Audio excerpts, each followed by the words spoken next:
복음서에 나타나는 예수님의 사역을 보게 되면 예수님이 구원자라고 하는 것을 증명하는 그런 증거들로 넘쳐납니다.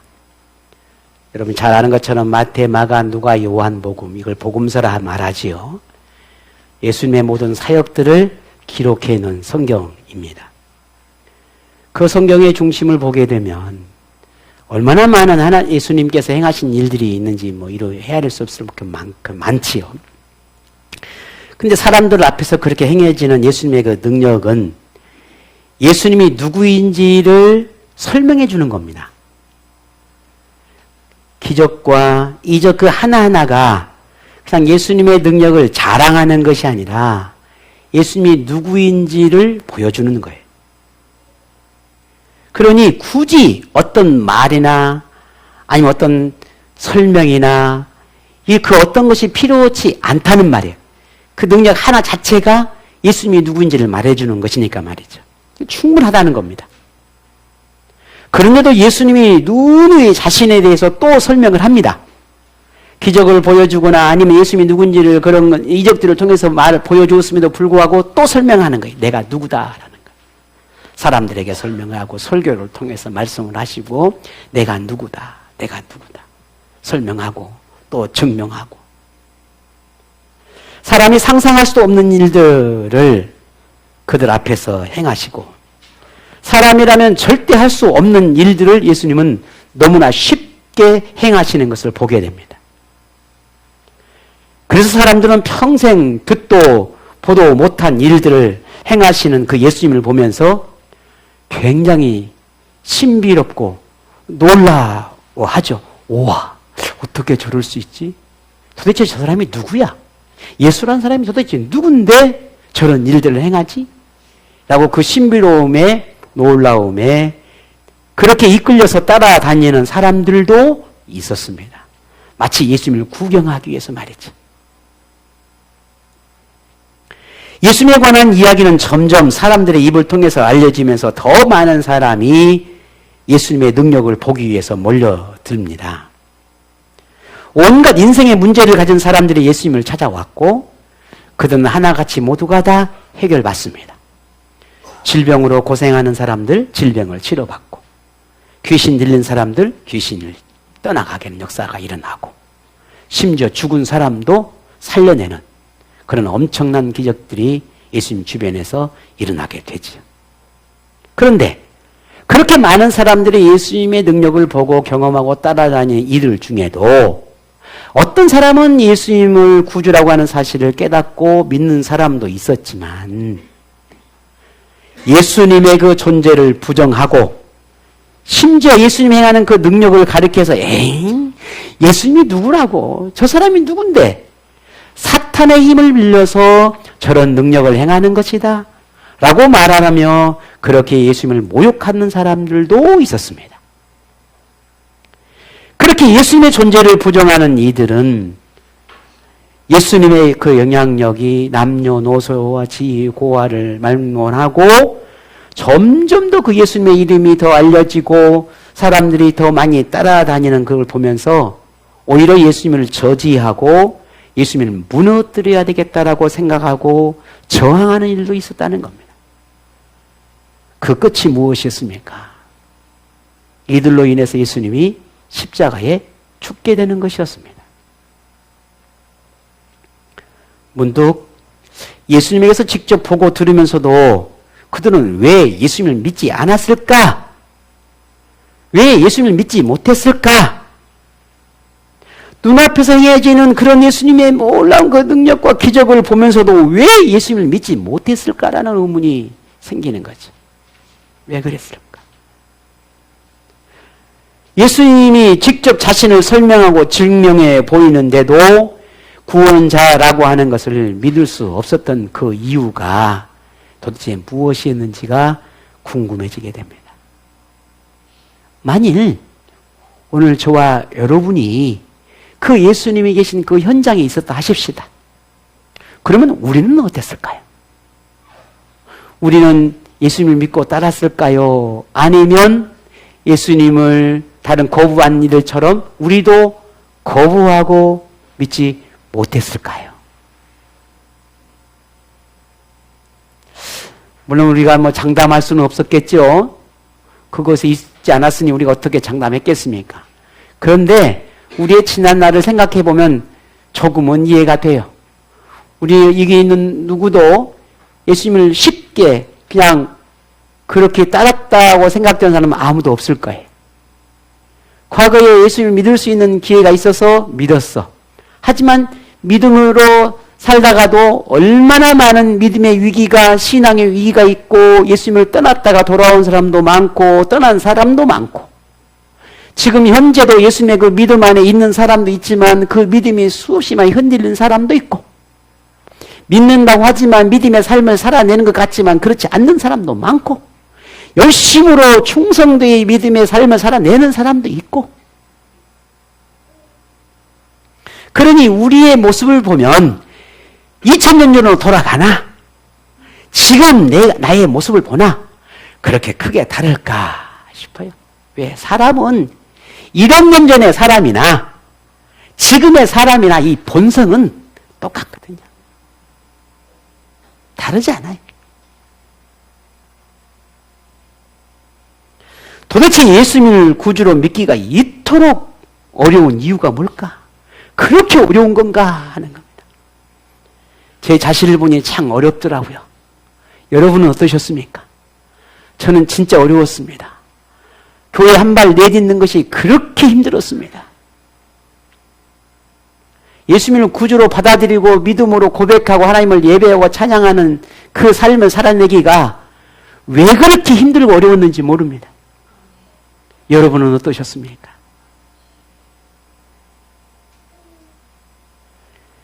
예수님을 직접 보고 그렇게 예수님에게 들어도 안 될 만큼 믿음을 갖기가 그렇게 힘들고 어려운 것인가 하는 거예요. 그래서 바울은 지난 본문에 사람이 믿음을 갖는다라고 하는 것은 하나님의 능력으로만 가능하다, 그렇게 우리에게 교훈을 해 주었습니다. 사람의 탁월한 설득이나 아니면 무슨 설교나 아니면 권면이 아니라 하나님의 능력이 있다. 하나님의 능력을 통해서만이 내가 믿음을 가질 수 있다 라고 하는 말씀을 우리에게 주었습니다.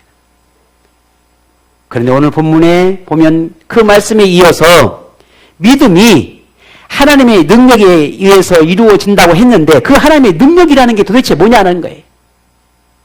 하나님의 그 능력이라는 게 구체적으로 무엇인지, 하나님의 능력이 예수님을 구주로 믿는 사람에게 어떻게 나타나는지에 대해서 오늘 본문에 이어서 이야기를 해가고 있습니다. 바울은 고린도 교회에 복음을 전할 때 사람의 지혜나 설득으로 하지 않으려 했는데, 이것은 사람의 지혜나 지식으로는 하나님의 말씀의 그 능력을 온전히 전달할 수 없다라고 하는 것을 지난 경험을 통해서 알았기 때문이다 라고 했습니다. 그래서 바울은 사람의 지혜가 아니라 하나님이 주신 지혜가 있는데 그 하나님이 주신 지혜가로 하나님의 놀라운 그 능력을 전달할 수가 있다라고 그렇게 오늘 본문에 말합니다. 본문 7절에 보죠. 제가 한번 읽겠습니다. 오직 은밀한 가운데 있는 하나님의 지혜를 말하는 것으로서 곧 감추어졌던 것인데 하나님이 우리의 영광을 위하여 만세전에 미리 정하신 것이라. 아멘. 하나님의 지혜, 하나님으로부터 오는 지혜, 하나님의 그 지혜는 우리 모든 사람들에게 하나님을 깨닫게 한다는 거예요. 믿음을 갖게 한다는 거죠. 하나님의 능력은 곧 하나님의 지혜로 드러난다는 겁니다. 사람의 지혜로는 구원에 이를 수 없지만 하나님의 지혜로는 구원에 이를 수 있다는 겁니다. 사람의 지혜로는 하나님을 온전히 알 수 없지만 하나님의 지혜로는 하나님을 알 수 있다라는 거죠. 사람의 지혜로는 예수님이 누구인지를 알 수 없지만 하나님의 지혜로는 하나님이 죄인을 위해 예수님을 구주로 예정하셨다라고 하는 이 신비롭고 놀라운 이 예정에 대한 이야기를 충분히 이해할 수 있다라는 거예요. 사람의 지혜로는 예수님을 믿을 수 없지만 하나님의 지혜로는 예수님을 구주로 인정하고 믿게 된다는 말입니다.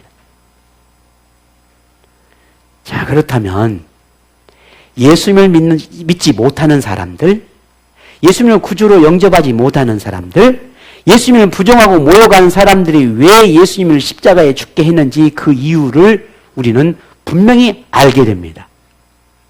사람의 지혜로 예수님을 평가하고 판단하려고 했기 때문이라는 겁니다. 예수님을 사람의 지식으로 이해하려고 했다는 거죠. 그러니 아무리 이해하려고 해도 이해가 되지 않는 게 예수님일 수밖에 없는 거예요. 예수님의 말씀, 예수님의 행하시는 능력과 기적들, 예수님이 행하는 삶, 그 모든 것을 우리가 아무리 생각해도 이해가 되냔 말이에요. 이해가 될 수가 없는 거죠.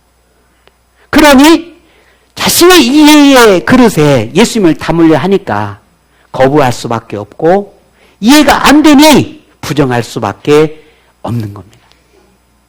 오늘 우리가 삶을 살아가면서 나와 다른 삶을 살고 뭔가 좀 더 나은 삶이라고 생각되어지면 우리는 문득 그런 생각이 들어집니다. 왜 굳이 저렇게 살아? 라는 말을 하지요. 꼭 그렇게 살아야 돼? 아, 이렇게도 살 수 있고 저렇게도 살 수 있는 거지. 왜 그래야 돼? 참 이해가 이게 힘드네. 이해할 수가 없네. 라는 말을 우리는 쉽게 합니다. 왜? 내 생각과 내 지혜로, 내 지식으로, 내 기준으로 모든 걸 기준을 맞추려 하니 이해가 되지 않을 수밖에 없는 겁니다. 예수님을 바로 그렇게 바라보니 예수님을 어떻게 믿을 수 있었겠냐는 거예요. 믿을 수가 없게 되는 거죠. 그러니 사람의 지혜로 예수님을 평가하고 판단하려고 했고, 사람의 지식으로 예수님을 이해하려고 했고, 사람의 눈으로 예수님의 능력을 보고, 사람의 귀로 예수님의 말씀을 듣고, 사람의 마음으로 예수님을 느끼려 하니 되겠는가라는 거예요. 그럴 수 없죠. 그러니 하나님이 오래전부터 죄인을 위해 구원하기 위한 그 계획을 세우시고 예수님이 이 땅에 구주로 보내고자 하셨던 그 놀라운 계획을 사람의 지혜로 이해하려고 했으니 믿음은커녕 예수님의 존재 자체도 부정할 수밖에 없었던 겁니다. 그랬던 우리였지요. 아이고 무슨 교회를 왜 가? 바빠 죽겠구만. 바빠도 죽어요? 근데 우리는 그렇게 말하죠. 바빠 죽겠구만. 할 일이 그렇게 없어 교회 가게. 그 아침부터. 가면 그냥 이 사람 저 사람 아는 척하고 이 사람 저 사람 나한테 와서 이러쿵 저러쿵 이야기하는 게 아우 그 안에도 세상에서 시달리고 살아갔는데 뭐 교회 가가지고 몇 되지도 않는 교회 가려면 이왕이면 조그만 교회보다는 큰 교회 가서 저기 귀퉁이에 앉았다가 바람과 함께 사라지다 뭐 이렇게 그러면 모를까. 아니 그리고 설령 내가 교회를 간다더라도 지금은 아니에요. 내가 좀 더 내 삶이 좀 나아지고 아유 세상 사는 게 얼마나 좋은데 교회 가가지고 주일이면 놀러도 못 가. 그잖아요? 목사가 주일날 놀러 간 거 봤어요? 여러분 놀러 가잖아요. 미안합니다. 꼭 그렇게 비교하려고 하는 게 아니라 우리가 신앙의 삶을 제대로 살다가 보면 그렇다는 걸 말씀을 드리는 거예요. 주일이면 예배 드려야 되잖아요. 이 마음이 앞서고 이 마음이 강하게 내 마음을 찾아오면 내가 교회가 아닌 다른 곳에 있으면 불편해지잖아요. 근데 어느 날부터는 그게 아니요. 전혀 이제 괜찮아. 사람이 살다 보면 그럴 수 있는 거지. 뭐 이렇게 되지는 거예요.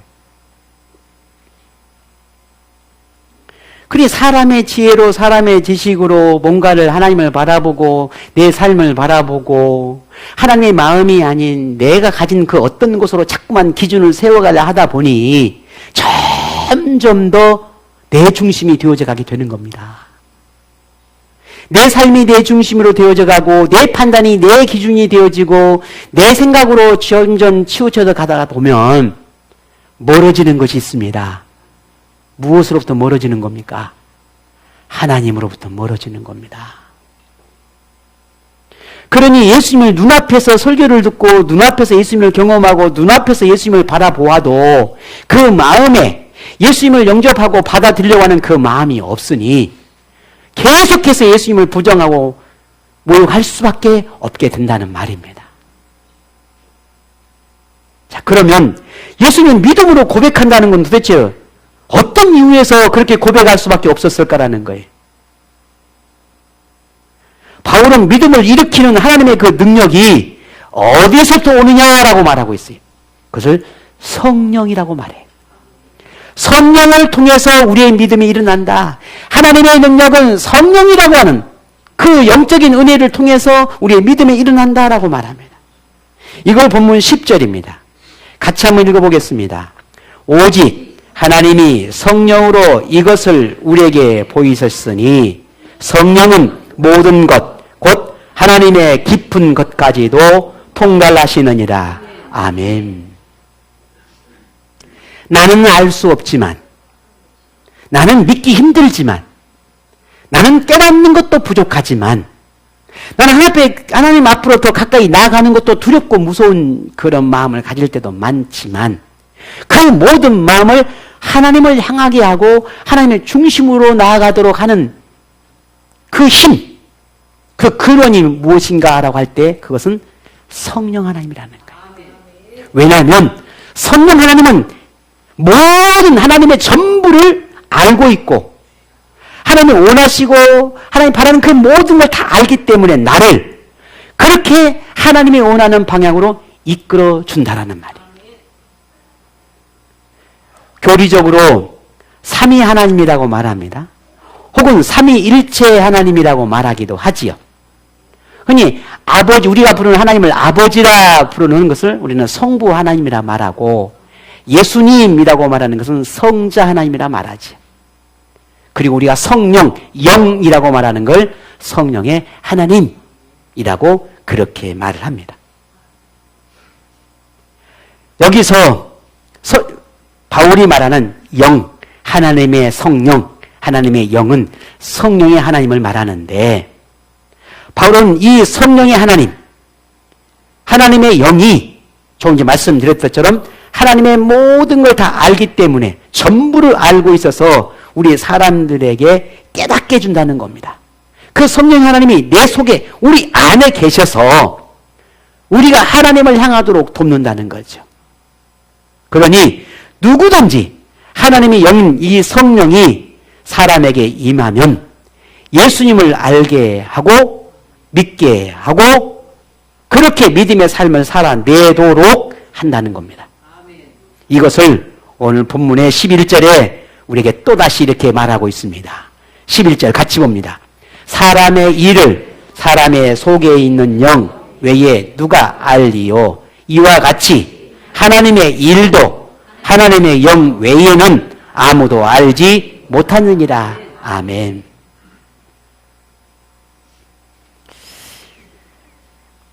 오늘 우리 안에 하나님을 어떻게 느낄 수 있을까? 하나님이 내게 믿음으로 다가오는데 어느 날 순간 하나님이 믿어졌어. 교회에 가야 되겠어. 결단이 일어나. 하나님 예배해야 되겠어. 나는 믿음의 고백이 일어나. 그런데 이 모든 것들이 어디서 비롯되었느냐? 하나님의 능력 때문이라는 거예요. 내가 그러고 싶어서가 아니라. 그런데 그러고 싶은 마음을 주시는 게 뭐냐? 그게 성령 하나님이라는 겁니다. 이게 바울이 우리에게 그렇게 가르쳐주고 있어요. 자, 그렇다면 우리에게 성령이 있을까? 내게 성령이 임했을까? 내게 성령이 임했다면 언제 임했냐는 거예요. 어떻게 임했을까? 그러면 내가 성령이 임했다는 걸 나는 늘 느끼고 살고 있는가? 여러분은 어떻습니까? 자, 여러분이 한번 묻죠. 여러분 성령이 여러분 마음에 임한 것 같습니까? 그렇지 않는 것 같습니까? 또 이제 이런 질문하면 갑자기 아니 알기는 알겠는데 또 굳이 그렇게 목사님 또 물어보고 아니면 대답할 수는 있겠는데 또 오늘 아침에 가만히 생각해 보니까 그냥 또 이런저런 여러 가지 많은 일들이 있어서 갑자기 또 물어보니까 그거 생각이 나고 또 지난 한 주간 살았던 것이 갑자기 또 생각이 나니까 내 안에 성령이 임했다고 말해야 되나 안 해야 되나 순간 그런 또 고민이 갑자기 또 찾아오고, 우리의 이런 그 신앙 안에서 이런 영적인 삶에 대한 질문 앞에 참 우리는 늘 고민이 먼저 들어와요. 아멘이라고 말하기보다는 먼저 고민이 찾아와. 먼저 망설여지는 게 항상 찾아와. 왜? 아무리 생각해도 네 안에 분명히 나는 믿음이 있는 것 같고 나는 분명히 신앙의 삶을 살아내고 있고 그럼에도 내 마음에 만족이란 게 없어. 또 이 하나님이 내 모습에 기뻐하실까라는 고민이 항상 있어. 자, 오늘 우리 분명히 정리해 보십시다. 내 안에 성령이 있는가? 하나님이 나에게 성령이 임하셨는가? 성령이 임했다면 언제 어떻게 우리에게 임했는지 나는 느낄 수 있고 알 수 있는가? 우리는 이렇게 생각을 하면 어떨까 싶습니다. 성령은 보이지 않지요. 하나님도 보이지 않으니 분명히 성령도 하나님의 영이시니까 보이지 않습니다. 성령이 언제 어떻게 임했는지는 마치 예수님의 비유를 우리가 좀 더 보면 바람이 어디서부터 불어와서 어디로 불러가는지 알 수는 없지만 바람은 우리가 느낄 수 있는 것처럼 성령도 언제 어느 때 어떻게 우리에게 임했는지 그 시간과 그 시기와 그 상황과 모든 걸 내가 다 알 수는 없지만 그러나 내 안에 성령이 있다는 걸 누가 느낀다는 거죠? 내가 느낀다라고 하는 거예요. 내가 느낄 수 있다라는 거예요. 그러면 성령은 사람의 눈에 보이지 않지만 성령이 내 안에 있다라고 하는 뭐가 있다는 거예요? 증거가 있다는 겁니다. 그 증거가 뭘까? 그래서 어떤 사람은 성령이 임했다라고 하는 것을 마치 초자연적인 어떤 현상이 일어나야만 하는 것처럼 주장하는 사람도 있습니다. 예를 들어 성경을 보게 되면 성령이 임한 여러 가지 다양한 증거들이 있는데 그 중에 뭐 방언을 말하거나 아니면 뭐 뜨거운 영적 어떤 경험을 하거나 뭐 환상을 보거나 막 각가지 이런 일들이 일어나야만 내게 성령이 임했다라고 말하고 그것이 온전히 성령이 임한 증거다라고 말하는 이들이 있지요. 그러나 물론 그것도 하나의 증거이기도 하지만 그것이 전부는 아닙니다. 만약 그것만 성령이 임했다라고 말하면 그것은 성경을 잘 모르는 사람이에요. 오늘 본문 12절에 바울이 우리에게 이렇게 이야기합니다. 같이 볼까요? 우리가 세상의 영을 받지 아니하고 오직 하나님으로부터 온 영을 받았으니 이는 우리로 하여금 하나님께서 우리에게 은혜로 주신 것들을 알게 하려 하심이라. 아멘. 자, 여러분이 한번 묻습니다. 여러분이 지금 살아가는 모든 삶과 믿음을 갖거나 하나님의 자녀가 된 이 모든 것들이 하나님께서 내게 주신 것이다, 내게 주신 선물이다 라고 하는 걸 믿으십니까? 믿으면 여러분 안에 성령이 계시는 겁니다.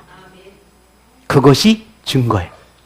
내가 어떤 다른 사람들처럼 뭐 방언을 하거나 아니면 뭐가 특별한 막 영적인 어떤 뭐 특별한 신비로운 경험을 하거나 아니면 뭔가 막 어떤 삶으로 드러나는 어떤 독특한 뭔가의 그런 뛰어난 믿음의 삶을 통해서 그것이 증거가 아니라 성령이 내 안에 임했다라고 하는 그 증거는 내가 믿음으로 하나님, 내가 하나님의 자녀가 되었습니다 라고 하는 걸 믿는다면 그 믿음의 고백이 내가 고백하는 것이 아니라 성령님께서 나를 그렇게 고백해 하신다라는 겁니다. 그렇다면 나는 내 안에 누가 계시는 겁니까? 성령이 계시는 겁니다. 하나님을 아버지로 인정하고 고백할 수 있는 것, 이 또한도 성령이 임했다는 증거가 됩니다. 오늘 여러분에게 이 고백이 분명히 있지요? 그렇다면 여러분 안에 이미 성령이 임했다는 의미이고 여러분이 그 성령 안에 이 믿음의 고백을 계속해서 이 믿음의 고백이 일어나도록 하는 것이 이제 오늘 우리가 그 믿음을 지켜내는 비결이 되는 것입니다. 예수님을 인정하지 않는 사람이 스스로 예수님의 자녀라고 말할 수는 없습니다. 그렇죠? 옆에 지나가는 사람에게 당신이 예수님의 존재를 믿습니까? 아니요, 안 믿습니다. 당신이 하나님의 자녀가 되었다는 걸 혹시 알고 있습니까? 아니요, 언제요? 나는 우리 아버지가 있고 우리 엄마가 따로 있는데요? 라고 말하잖아요. 왜? 그들에게 마음에는 무엇이 없으니까? 성령이 없으니까. 자, 우리가 조심스럽게 다시 묻습니다. 하나님을 믿는 믿음의 삶을 그리스도인처럼 살아가는 삶을 10년을 살든 50년을 살든 교회를 100년을 다니든 그 마음 안에 나는 예수님의 믿고 구주임을 믿고 하나님의 자녀임을 나는 확신합니다. 라고 하는 이 믿음이 없는 사람도 있다라는 거예요. 조금 더 내가 말씀을 드려볼까요? 당신은 지금 하나님의 부름을 받는다면 당신이 하나님의 나라에 천국에 들어갈 수 있음을 확신합니까? 라고 물어본다면 이 확신을 가지지 못하는 사람들이 의외로 많다라는 거예요. 그 이유는 뭘까? 오늘 저와 여러분이 고민한 이거예요. 성령이 내 안에서 나에게 그 믿음을 주신 분이 내가 그래, 그렇지, 이러면 그런다고 했어 라고 내 머리와 내 생각 속에서 짜여진 어떠한 지식과 지혜로 그 대답을 내는 것이 아니라 진짜 내 속에 그 믿음으로 고백될 수 있는가를, 그것이 곧 성령이 내 안에 있는가의 증거예요. 내 삶이 중요하지 않아요. 내가 사람들에게 어떻게 비춰지느냐가 중요하지 않아요. 내가 천사처럼 완벽한 그런 삶을 살아내는 것 또한도 중요하겠지만, 그러나 그것만 중요하지 않아요. 믿음으로 내게 주신 하나님의 은혜로만 하나님의 나라의 백성이 될 수 있다는 걸 분명히 그렇게 내게 가르쳐 주셨으니 나는 이걸 믿어. 그 믿음의 고백이 되지 않으면 내 안에 성령이 없다라는 말이에요. 하나님이 계시지 않다는 말이에요. 예수님이 없다는 말이에요. 그럼 우리가 천년만년 신앙의 삶을 살아내고 아무리 교회에 가서 예배를 드리고 헌신하고 봉사하고 목사가 되어도 그 마음 안에 내가 하나님의 자녀라고 하는 그 믿음이 없다면 그건 성령이 하나님이 있지 않다라는 거예요.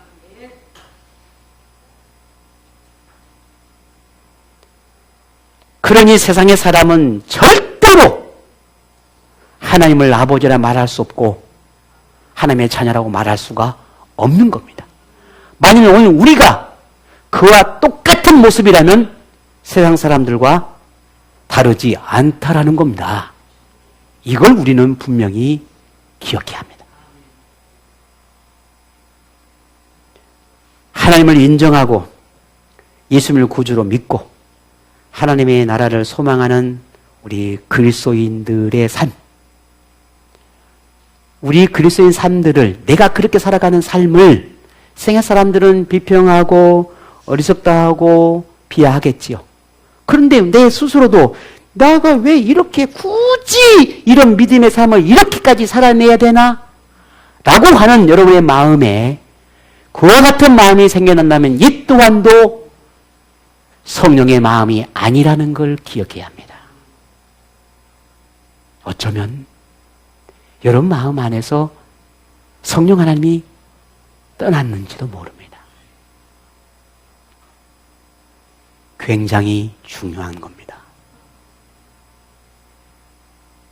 성령이 없으면, 하나님이 내 안에서 성령의 은혜가 없으면 우리는 얼마든지 하나님을 부정하고 하나님의 뜻 안에서 멀어질 수 있다는 것, 누구도 예외일 수 없다는 것 기억해야 합니다. 더 쉽게 표현해 볼까요? 좀 기도하기가 싫다.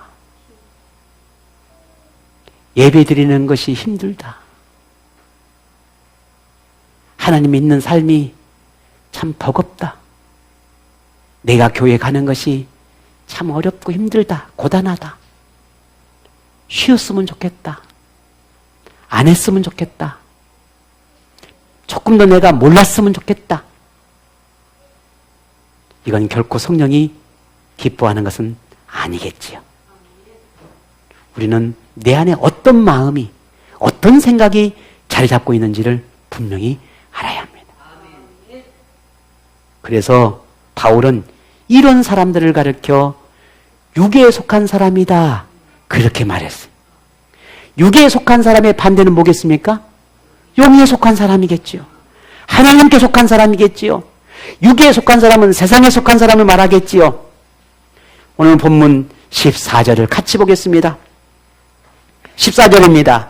육에 속한 사람은 하나님의 성령의 일들을 받지 아니하나니 이는 그것들이 그에게는 어리석게 보임이요 또 그는 그것들을 알 수도 없나니 그러한 일은 영적으로 분별되기 때문이라. 아멘. 제가 조금 전에 말씀을 드렸잖아요. 성령이 내 안에 있으면 성령이 기뻐하는 일을 하게 돼요. 그러나 내가 내 안에 나를 지배하면 내가 좋아하는 일을 하게 되는 겁니다. 이건 누구도 부정할 수 없는 거예요. 내 마음 안에 가장 사랑하는 그 어떤 존재가 있으면 그 사랑하는 존재를 위해서 내가 그에게 기쁨이 되기 위해서 내가 그렇게 노력하는 거예요. 내가 너무너무 좋아하고 내가 너무너무 아끼는 것이 내 마음에 가득하면 그것을 통해서 내 마음이 움직여질 수밖에 없단 말이에요. 그것이 무엇이냐 하는 거죠. 그렇지 않으면 온 성경이 뭐라고 말해요? 육에 속한 사람은 그런 사람들을 가리켜서 어리석게 보인다 그랬어요. 왜? 그것을 왜 그래야 되는지를 모르니까. 믿음은 웅변이 뛰어난 선생이나 생활에 모범이 될 만한 온전한 사람들에게서 가르침을 받아야만 그렇게 생겨나는 것이 아닙니다. 지혜나 지식이 뛰어난 사람의 책을 읽거나 혹은 지침을 따라야 믿음이 생겨나는 것도 아닙니다. 요즘 기독교 서점이나 이런 서적에 보면 정말 어마어마하게 책들이 쏟아져 나옵니다. 정말 훌륭한 목사님들, 작가들에 의해서 얼마나 많은 책들이 나옵니까? 그런데 믿음은 그 책에서 일어나지 않아요. 그 믿음이 어디서 일어납니까?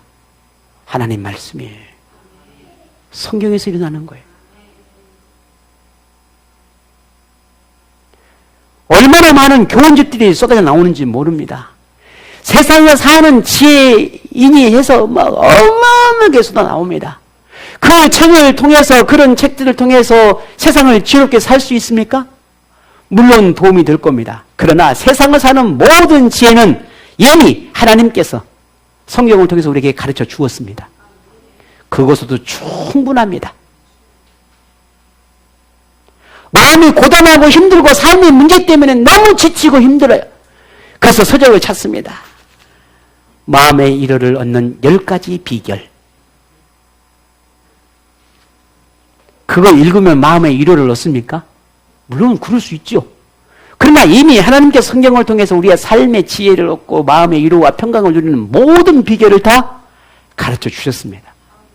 하나님 말씀으로도 충분합니다. 무엇을 말하고 있는 겁니까? 우리는 자꾸만 세상의 지혜, 사람의 지혜, 사람의 그 지식을 통해서 무언가를 내 삶을 얻으려고 자꾸만 찾는다는 거죠. 그러나 거기에는 답이 없어요. 하나님을, 성령의 하나님, 그 하나님께서 우리에게 말씀하시는 걸 찾아갈 때 비로소 진정한 삶의 지혜를 얻는다는 말입니다. 만일 그렇게 보여지는 사람의 그 어떤 것을 통해서 얻으려고 했다면은 예수님에게서 듣고 보고 배운 모든 사람들은 믿음을 가져야 했을 겁니다. 왜? 예수님이 세상에서 가장 탁월한 선생님이잖아요. 가장 탁월한 능력을 가졌고요. 만약에 사람에게서 보았다면, 예수님을 사람으로 보았더라 하더라도 예수님을 보는 모든 사람들은 예수님을 따르고 믿어야 했을 거란 말입니다. 그런데 왜 그들은 예수님을 믿지 않았냔 말이에요. 이건 고민이잖아요.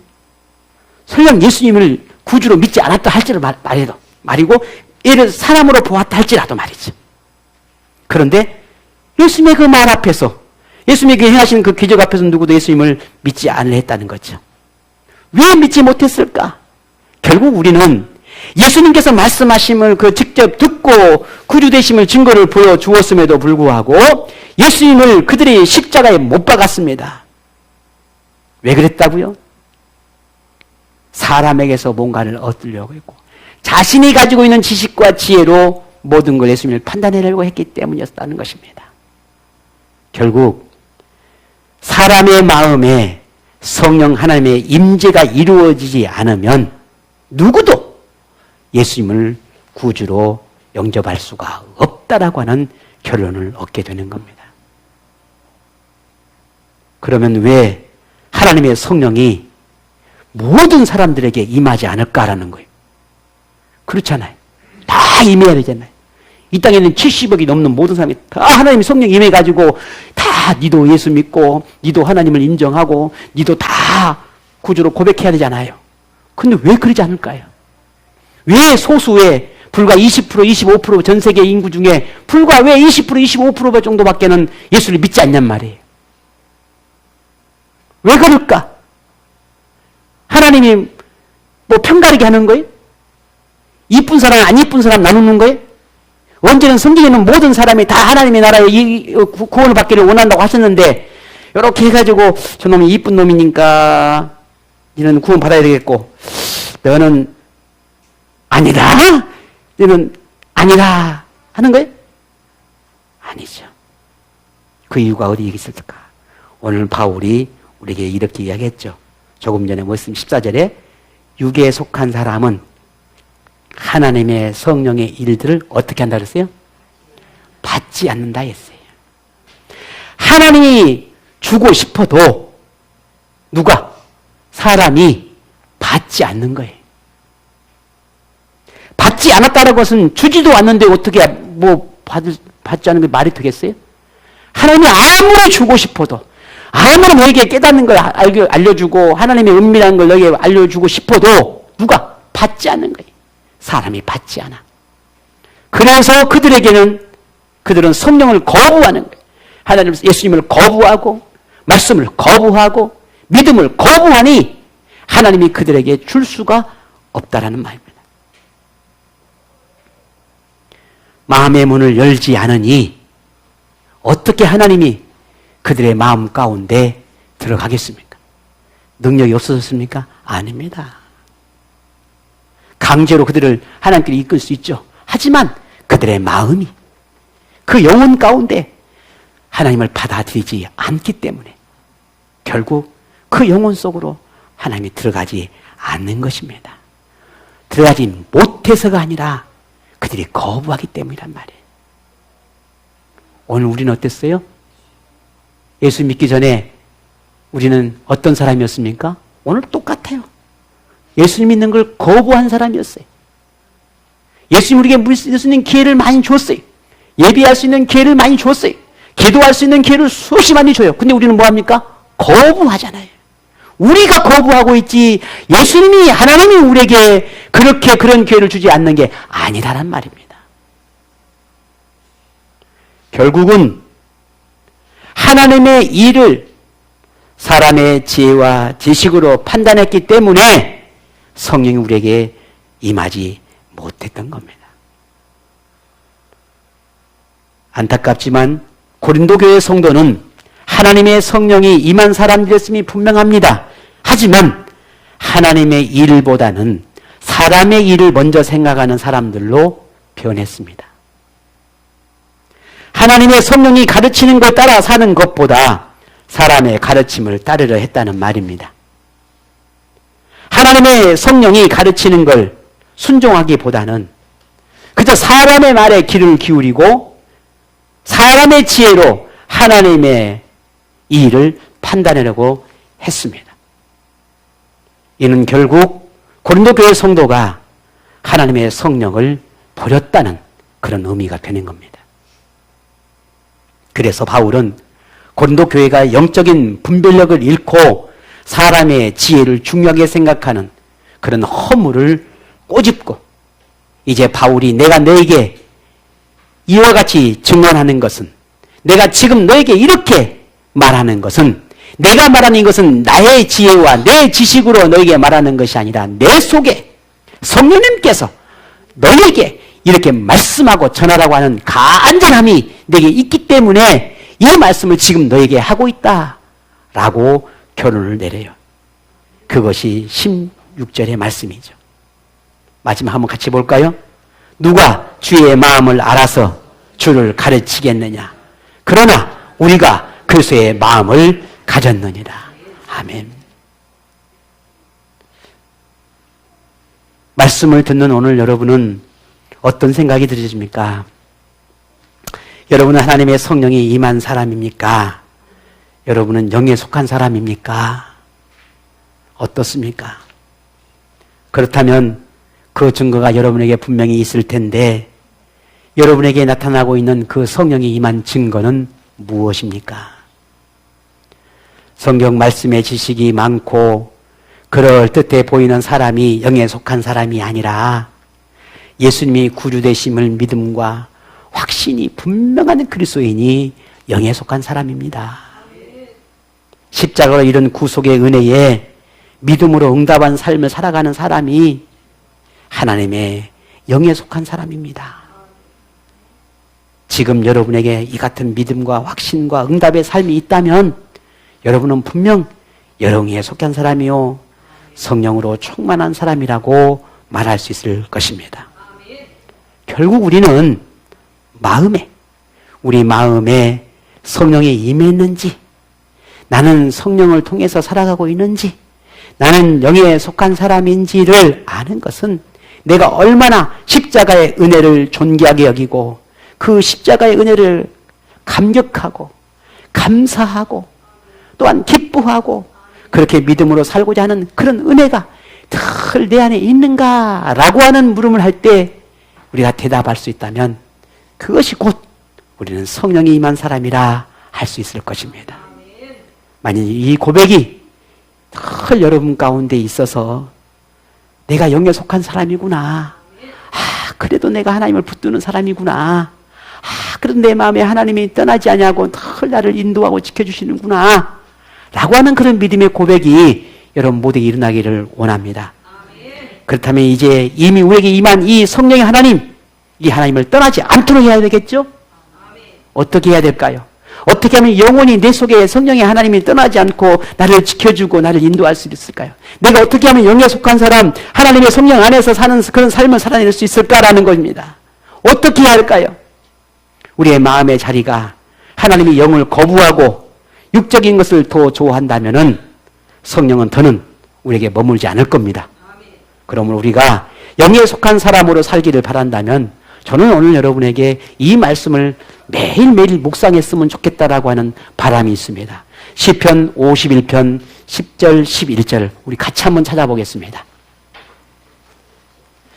개인적으로도 이 말씀이 저는 늘 묵상하고 또 기도하면서도 묻는 그런 기도의 내용이기도 합니다만 아마 여러분 다 아는 말씀입니다.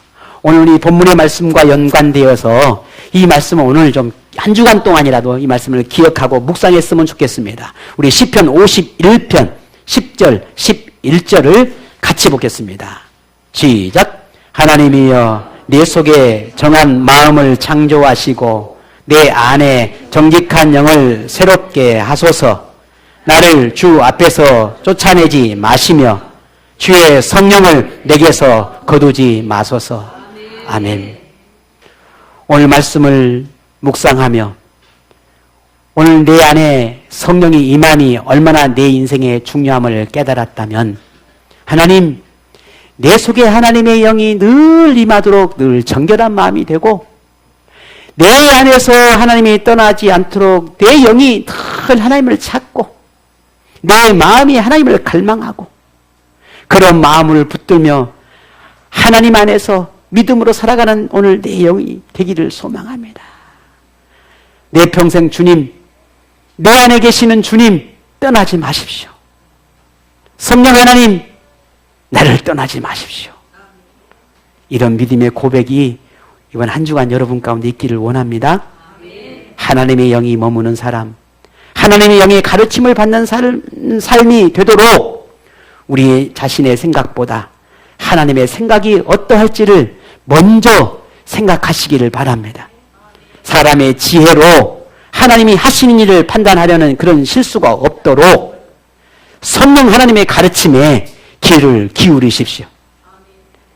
예수님이 십자가 죽음으로 이루신 구원의 길을 여러분에게 걷게 하시는 것을 감사하고 믿음으로 걸어가십시오. 하나님을 더 깊게 알아가게 하도록 돕고 계신 성령 하나님의 그 인도하심에 따르십시오. 하나님이 하신 일을 삶에서 느낄 수 있는 부드러운 마음과 하나님의 성령이 하신 일을 볼 수 있는 영적인 눈과 하나님의 모든 것을 알 수 있는 그 영적인 감각이 무뎌지거나 사라지지 않도록 기도하십시오. 그런 여러분이라면 하나님이 여러분을 위해 은혜로 주신 구원의 선물을 평생 마음에 품고 사는 그런 영에 속한 사람이 되도록 도우시고 인도할 줄로 믿습니다. 여러분 안에 계시는 하나님의 성령이 여러분을 위해서 가르치고 지도하는 그 모든 인도함을 날마다 귀를 기울여 들으시고 그래서 그 마음의 평강을 이루고 삶의 질을 높이며 그렇게 품위 있는 그리스도인의 삶을 살아내도록 하나님의 성령의 능력이 여러분에게 임하기를 간절히 축복합니다.